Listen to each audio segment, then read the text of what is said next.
도널드 트럼프 전 대통령이 2020년 대선 당시 조지아주 투표 결과를 뒤집으려 압력을 행사한 혐의로 악명이 높은 조지아주 구치소에 일시 투옥될 것으로 예상됐습니다. 에리스라고도 불리는 새 코로나19 변종 EG.5가 미 전역에서 급속 확산하고 있는 가운데 비상이 걸린 뉴욕주 보건국이 가을 학기 개학을 앞두고 곧 새롭게 출시되는 백신 접종을 강력히 당부했습니다. 뉴욕시의회가 팬데믹 기간 운영됐던 5개 식당을 영구화하는 조례안을 통과시키면서 앞으로 뉴욕시에서는 4월부터 11월 그리고 오전 10시부터 자정까지 5개 식당을 운영할 수 있게 됐습니다. 뉴욕시 공립교 개학일을 한 달 정도 남겨두고 있는 가운데 스쿨버스 운전사들의 파업 가능성이 예고됐습니다. 시 교육국과 노조 간 협상이 결렬될 경우 최대 15만 명의 학생이 큰 불편을 겪을 것으로 우려되고 있습니다. 광복절이었던 어제 저녁, 한인타운이 밀집한 버겐카운티의 정부청사에서 주 뉴욕 총영사관과 뉴저지 한인회 등 한인단체 인사들이 참석한 가운데 태극기 개양식이 개최됐습니다. 뉴욕시가 자동차 배기가스 배출량 절감을 위해 시내 모든 차량 공유 서비스 업체를 대상으로 전부 전기차 또는 휠체어 접근 가능 차량으로 교체하는 작업에 돌입합니다. 어제 뉴욕 롱아일랜드의 도로 한복판에서 장전된 총으로 무장한 흑인 여성이 운전자들을 향해 총구를 겨누며 위협하다 경찰에 의해 체포됐습니다. 소셜연금기금이 2033년이면 바닥날 위기에 처하자 이를 우려해 연금을 조기 수령하겠다고 응답한 미국인 비율이 절반에 가까운 것으로 드러났습니다.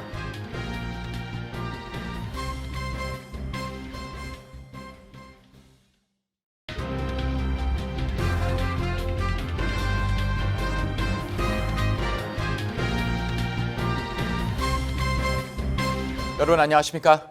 KBTV 뉴스 9 이찬원입니다. 도널드 트럼프 전 대통령이 이번 주에 또 기소되면서 네 번째로 형사 기소된 전직 대통령으로 기록됐는데요. 언론들은 트럼프 대통령이 이번 기소로 조지아주에 있는 악명 높은 구치소에 일시 투옥될 것으로 보인다고 보도했습니다. 오늘의 첫 번째 소식 전상인 기자가 전해드립니다. 조지아주 애틀란타 풀턴 카운티 보안관실은 성명을 내고 2020년 대선에서 조지아주 투표 결과를 뒤집으려 압력을 행사한 혐의로 기소된 피고인 총 19명이 풀턴 카운티 구치소에 수감될 것으로 예상된다고 밝혔습니다. 이들 피고인 19명 중에는 트럼프 전 대통령이 포함돼 있으며 나머지 18명은 그의 측근 등 공동 피고인입니다. 다만 이 사건의 전례 없는 특성으로 인해 일부 상황은 사전 경고 없이 변경될 수 있다고 전했습니다. 트럼프 전 대통령은 2020년 대선 당시 경합 지역이었던 조지아주 선거에서 간발의 차로 패배하자 2021년 1월 초 브래드 래펜스버거 조지아주 국무장관에게 전화를 걸어 선거 결과를 뒤집기 위한 11,780표를 찾아내라고 압박한 혐의로 14일 기소됐으며 검찰은 그에게 이번 달 25일까지 검찰에 출두하라고 통보했습니다. 미국에서 형사 재판 피고인은 보석 없이 재판을 기다리거나 체포됐거나 1년 이하 짧은 형을 선고받았을 경우 구치소에 수감됩니다. 언론들은 트럼프 전 대통령이 거쳐갈 것으로 예상되는 풀턴 카운티 구치소는 열악한 환경으로 악명이 높다고 설명했습니다. 한 현지 인권센터는 이 구치소의 비위생적인 생활 조건으로 코로나19, 오음이 퍼졌으며 수감자들은 심각한 영양실조에 시달리는 것은 물론 악액질도 앓고 있다고 밝혔습니다. 올해 이 구치소에서 사망한 수감자만 총 6명에 달합니다. 다만 일각에서는 트럼프 전 대통령이 풀턴 카운티 구치소에 수감되는 걸 피할 수 있을 것이라는 전망도 나옵니다. 트럼프 전 대통령은 이전에도 다른 피고인들과 달리 머그샷 촬영을 면제받거나 수갑을 차지 않는 등 일종의 특별 대우를 받은 적이 있기 때문입니다. KBTV 뉴스 전상입니다. 에리스라고 불리는 새로운 코로나19 변종 EG.5가 미 전역에서 빠르게 확산하고 있습니다. 여름 방학 기간 동안 확진자 및 입원자가 많이 발생했는데요. 다시 한번 공중보건에 비상이 걸린 뉴욕주가 가을 학기 개학을 앞두고 곧 새롭게 출시되는 코로나19 백신을 접종받을 것을 강력하게 당부했습니다. 보도에 강점희 기자입니다. 올 여름 미 전역을 휩쓸고 있는 코로나19의 새 변종 에리스가 기존 지배 중이던 오미크론 변종을 빠르게 추월하고 미국의 새 지배종이 됐습니다. 최근 연방질병통제예방센터에 따르면 지난 5일로 끝난 2주간의 기간 동안 변종 에리스는 미국에서 새로 확인된 코로나19 감염 사례의 17.3%를 차지했습니다. 뉴욕주 보건국은 여름방학 기간 코로나19가 재확산되면서 입원 환자가 속출하는 등 가을학기 개학을 앞두고 공중보건에 비상이 걸렸다며 곧 새롭게 출시되는 코로나19 백신 접종 등을 통해 호흡기 질환 확산에 미리 대비해야 한다고 당부했습니다.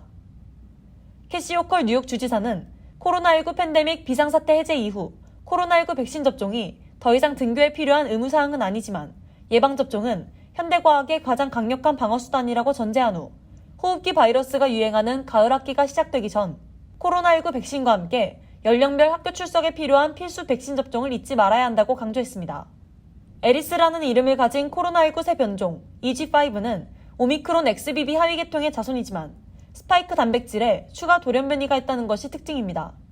다른 오미크론 변종처럼 전염성은 높지만 더 심각한 증상을 유발한다는 것을 나타내지는 않고 있습니다. 지금까지 EG5의 증상은 오미크론 표준 증상과 매우 유사하며 기침, 인후통, 콧물, 재채기, 피로, 두통, 근육통, 후각 변화 등 증상을 동반합니다. 한편 업그레이드된 버전의 코로나 백신이 내달 출시될 전망입니다. 11개월 전 출시된 부스터샷은 오미크론 하위 변이 BA5와 BA4에 대한 백신이었고 2023년 새 버전의 코로나 백신은 가장 최근 기승을 부린 오미크론 하위 변이 XBB 1.5를 대비해 설계된 백신으로 내달 연방식품의약국과 질병통제예방센터에서 승인을 앞두고 있습니다. KBTV 뉴스 강정민입니다. 뉴욕시가 5개 식당 운영에 관련된 새 규정을 발표했습니다. 뉴욕시의회는 팬데믹 기간 운영됐던 5개 식당을 영구화하는 조례안을 통과시키면서 앞으로 뉴욕시에서는 4월부터 11월까지 10시부터 자정 사이 5개 식당을 운영할 수 있게 됐습니다. 보도에 전장 기자입니다. 지난해 2월 마조리 벨라스케스 시의원이 제출한 지 약 1년 6개월 만에 통과된 뉴욕시 5개 식당 영구화 조례안에 따라 5개 식당을 운영하고자 하는 레스토랑은 시정부로부터 라이센스를 필수로 발급받아야 하며 시설과 위치, 크기에 따라 수수료를 지불해야 합니다. 또 5개 식당 시설이 뉴욕시의 랜드마크 건물 옆에 있을 경우 랜드마크 보존위원회의 허가도 받아야 합니다. 5개 식당 운영 허가를 받고 라이센스를 취득하는 과정, 수수료를 지불하는 과정 등 세부 사항들은 내년 11월쯤 완성돼 시행될 전망입니다. 5개 식당으로 많이 사용됐던 헛간 형태는 더 이상 사용할 수 없게 돼 도시 미관과 위생 문제에 대한 우려는 일부 해소될 것으로 보입니다. 5개 식당 영구화에 대해 대부분의 레스토랑들은 환영하고 있습니다.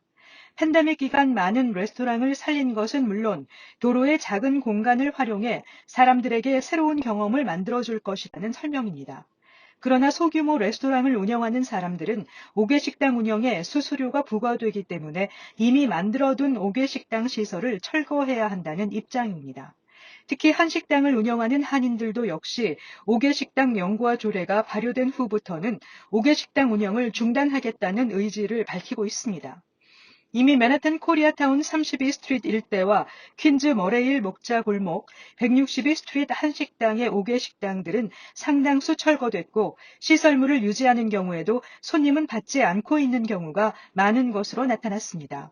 이 외에도 5개 식당으로 인한 보행자 거리 축소, 비상 상황 시 접근성이 떨어진다는 점, 쓰레기와 쥐 문제가 더 악화될 것이라는 지적도 나오고 있습니다. KBTV 뉴스 전상입니다. 뉴욕시 공립교육 개학일을 한 달 정도 남겨놓고 스쿨버스 운전사들의 파업 가능성이 예고되고 있습니다. 시 교육국은 이미 노조와 협상을 진행 중으로 실제로 파업이 진행될 경우 최대 15만 명의 학생이 영향을 받을 것으로 우려되고 있습니다. 계속해서 전장 기자입니다. 데이빗 뱅크스 뉴욕시 교육감은 최근 학부모 자문단과의 회의에서 스쿨버스 운전사 노조의 파업 가능성을 논의했다고 뉴욕 포스트 등이 보도했습니다. 그는 학기 초에 스쿨버스 운전사들이 파업에 나설 가능성이 있다며 현재 문제를 해결하기 위해 교육국이 매일 운전사 노조와 협상을 벌이고 있으며 거래를 성사시키기 위해 최대한 노력하고 있다고 밝혔습니다. 시 교육국은 운전사 노조와의 협상을 이어가는 한편 협상이 결렬돼 스쿨버스 운전사들이 파업을 시작할 경우 운영할 수 있는 비상 계획을 세우고 있는 것으로 알려졌습니다. 비상계획 중에는 학생들에게 메트로카드를 제공해 대중교통으로 등교할 수 있도록 하는 방안이 포함됐습니다. 경우에 따라서는 스쿨버스 파업으로 영향을 받아 대중교통을 이용하게 될 경우 학생들로부터는 요금을 받지 않는 방법까지 고려하는 것으로 전해졌습니다. 시교육국은 스쿨버스 운전사들이 파업하면 스스로 대중교통을 이용하기 어려운 학생들과 장애가 있는 학생들에게 큰 영향을 미치게 될 것이라며 우려하고 있습니다. 뱅크스 교육감은 파업이 실제로 발생하면 최소 8만 5천 명, 최대 15만 명의 학생이 영향을 받을 수 있다고 추정했습니다. 스쿨버스 운전자 대표 노조는 뉴스레터를 통해 현재 회원들이 압도적으로 파업을 지지하고 있는 상황이라며 더 나은 공정한 계약을 얻어내기 위해 협상은 지속할 것이라고 밝혔습니다. 만약 이번에 스쿨버스 운전사 노조가 파업하게 될 경우 10년여 만에 처음으로 파업에 돌입하게 되는 것으로 2013년 당시 파업은 한 달 이상 지속돼 많은 학생과 학부모들이 불편을 겪은 바 있습니다. KBTV 뉴스 전상입니다. 광복절 당일이었던 어제 저녁 한인들이 밀집 거주해 있는 버긴 카운티의 정부 청사에서 광복 78주년 기념 태극기 개양식이 개최됐습니다. 이 자리에는 뉴욕 총영사와 한인 단체장 및 카운티 정부 관계 인사들이 참석한 가운데 특히 제임스 테스코 버긴 카운티장이 홀로 한복을 입고 등장해 눈길을 끌었습니다. 현장에 김은지 기자가 다녀왔습니다. 어제 저녁 5시 30분 해켄색에 위치한 버긴 카운티 정부 청사에서 광복 78주년 기념 태극기 개양식이 개최됐습니다. 북부 뉴저지에 위치한 버겐 카운티는 팰리세이드 파크와 포트리, 레오니아, 잉그루드, 테너플라이 등 뉴저지 최대 한인 밀집 지역으로 꼽히는 타운들이 모여 있으며 카운티 정부는 뉴저지 한인회와 AWCA, KCS 등 현지 한인 단체들과 함께 광복절의 의미를 기리기 위해 매년 태극기 개양식을 개최해오고 있습니다. 이창원 뉴저지 한인 회장은 이날 환영사에서 젊은 한국계 미국인으로서 우리는 과거로부터 영감을 얻어 사회에 긍정적으로 기여하고 변화의 주체가 되며 보다 포괄적으로 이해하는 세상을 향해 일할 수 있다고 말했습니다. As young Korean Americans, this day carries profound significance for us. It serves us as a reminder of our ancestors' resilience, sacrifices, and unwavering spirit during difficult times. This day connects us to our roots and instills a sense of pride and appreciation for our culture. Understanding and reflecting upon the struggles faced by previous generations foster a deeper appreciation for the freedoms we enjoy today. In a globalized world, the commemoration of Korean Liberation Day reminds us that history shaped our present and it shapes our future.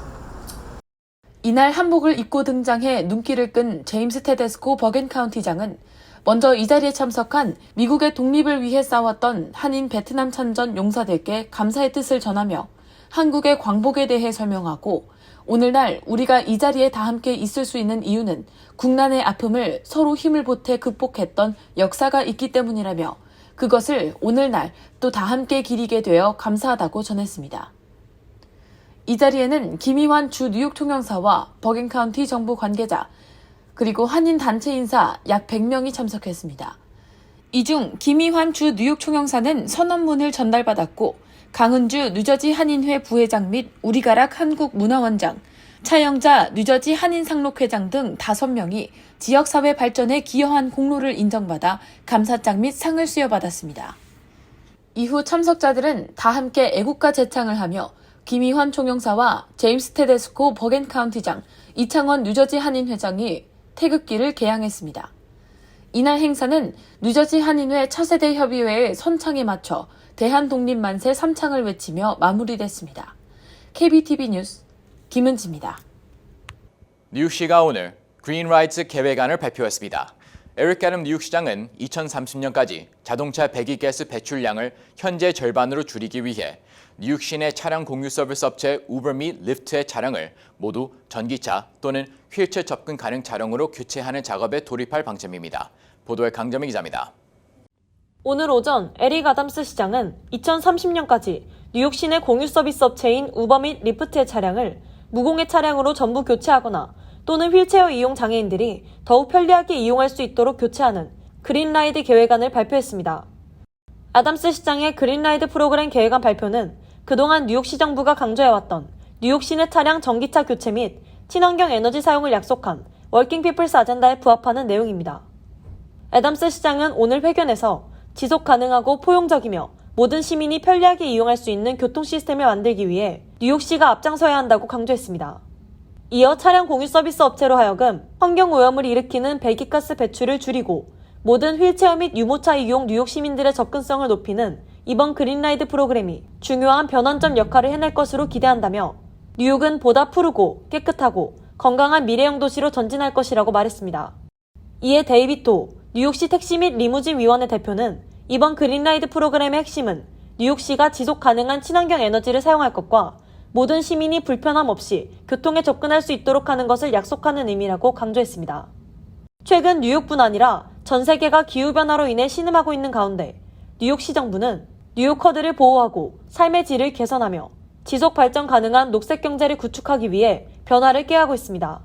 애덤스 정부는 2030년까지 자동차 배기가스 배출량을 현재의 절반으로 줄이겠다는 목표 달성을 위해 전기차 충전소 설치 및 학교 버스 등 버스를 전기차로 전환하는 데 박차를 가하고 있습니다.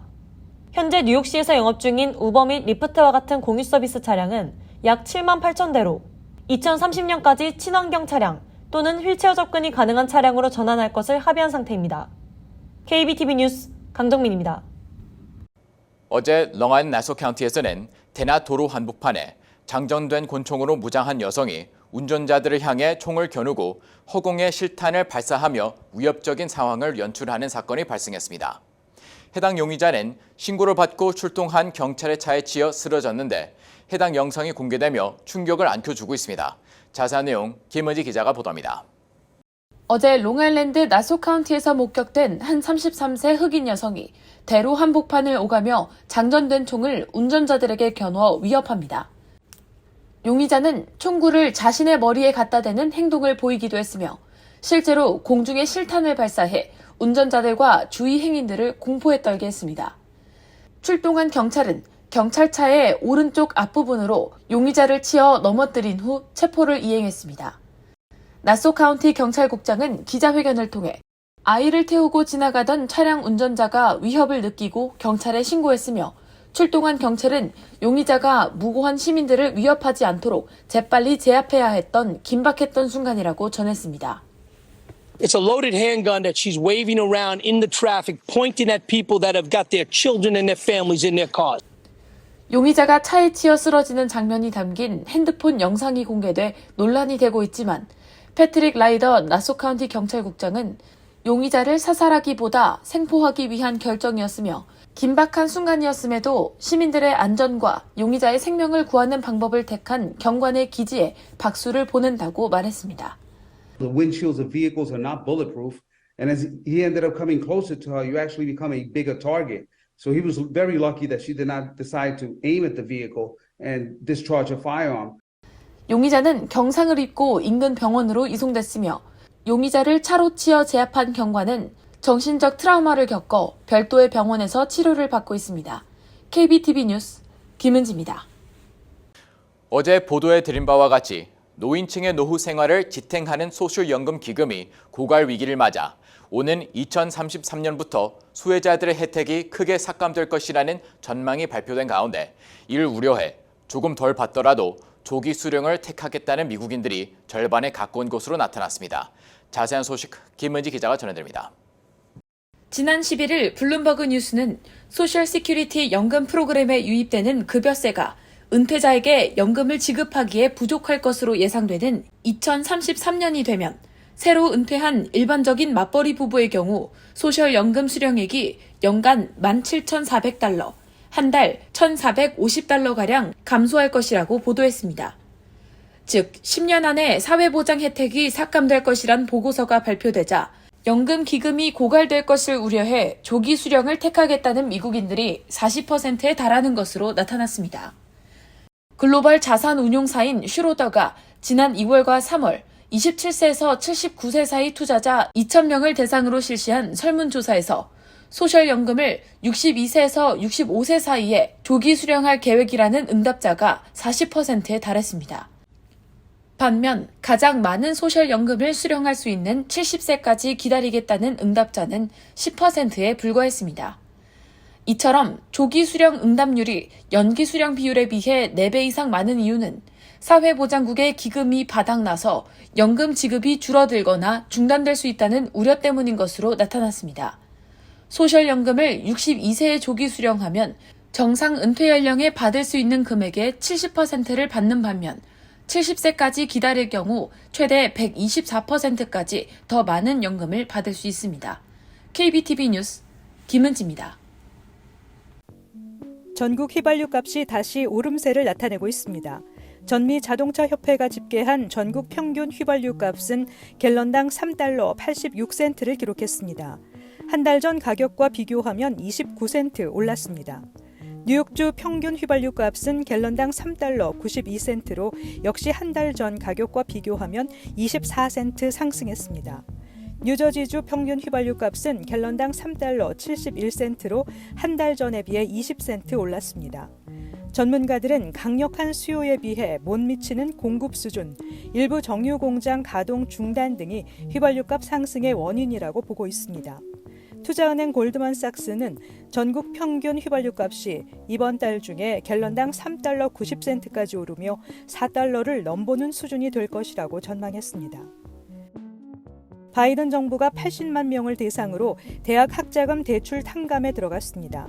지난해 11월 중간선거를 앞두고 발표한 대규모 학자금 대출 탕감 정책이 연방 대법원의 제동으로 시행이 불가능해지자 규모를 줄인 후속 대책을 집행하면서 공약 이행에 나선 것입니다. 이번 학자금 대출 탕감의 대상이 되는 80만 명 정도가 수주 내에 대출 탕감 안내를 받을 것으로 예상됩니다. 이 가운데 61만 4천 명은 남은 대출 전액을 탕감받을 것으로 전망되며 나머지 대상자들은 일부 대출에 대해서만 조치가 적용될 것으로 보입니다. 소득 중심 상환 계획은 20년 또는 25년간 대출을 갚으면 남은 대출에 대해서는 연방정부가 탕감해주는 내용입니다. 멜린다 캐츠 퀸즈 검사장은 플러싱에서 상습범들을 대상으로 영업점 접근 금지 명령을 내릴 수 있도록 하는 내용을 담은 소상공인 비즈니스 안전 강화 프로그램을 뉴욕시경과 협력해 퀸즈 전 지역에서 실시한다고 밝혔습니다. 퀸즈 검찰 측에 따르면 약 2개월간의 운영 기간 동안 프로그램에 등록한 영업점 운영을 방해하거나 괴롭힌 83명의 용의자가 매장 무단 침입죄로 체포될 것이라는 공식 통보를 받았고 이 중 5명은 매장 보호 명령 위반 혐의로 체포됐습니다. 소상공인 비즈니스 안전 강화 프로그램의 주 내용은 가입한 소상인 사업체에 무단 침입해 업소 운영을 방해하는 이들에게 경관이 현장에서 직접 동일 행위를 금지하는 1차 경고장을 발부한 것을 기본으로 하고 있습니다. 하와이 마우이 섬 산불 참사로 인한 사망자 수가 106명으로 집계된 가운데 신원이 확인된 사람은 5명에 불과합니다. 2명의 이름이 공개됐으며 3명은 아직 가족에게 통보가 이루어지지 않아 공개되지 않고 있습니다. 지금까지 총 41명이 DNA 샘플을 제공했습니다. 그린 주지사는 유골 대부분이 알아볼 수 없는 것은 물론 지문도 채취할 수 없다며 유골에서 채취된 유전자와 실종자 가족이 제공한 DNA 유전자가 일치하는 경우에만 신원 확인이 가능하다고 말했습니다. 한편 하와이 당국은 산불로 인한 실종자 숫자는 분명치 않다고 말했습니다. 당국은 또 지금까지 수색 대상 지역들 가운데 수색을 마친 곳은 3분의 1도 채 못 된다고 말했습니다. 그린 주지사는 주말까지 수색이 완료되기를 희망한다고 말하며 수색이 확대될수록 사망자는 더욱 늘어날 것으로 우려된다고 말했습니다. 잠시 후 커뮤니티 브리핑을 전해드립니다.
이어서 환율과 증시 전해드립니다.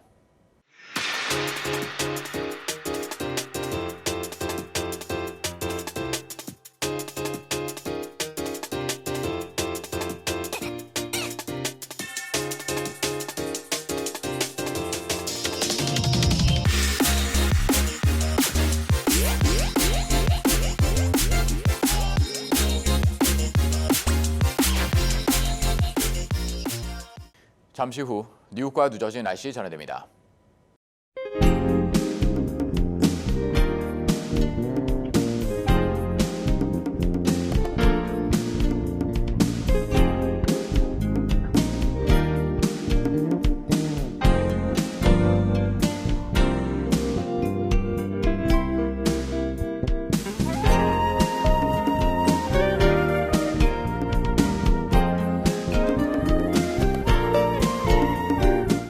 KBTV 뉴스 9 마칩니다. 오늘도 시청해주셔서 감사합니다. 편안한 밤 보내시 바랍니다.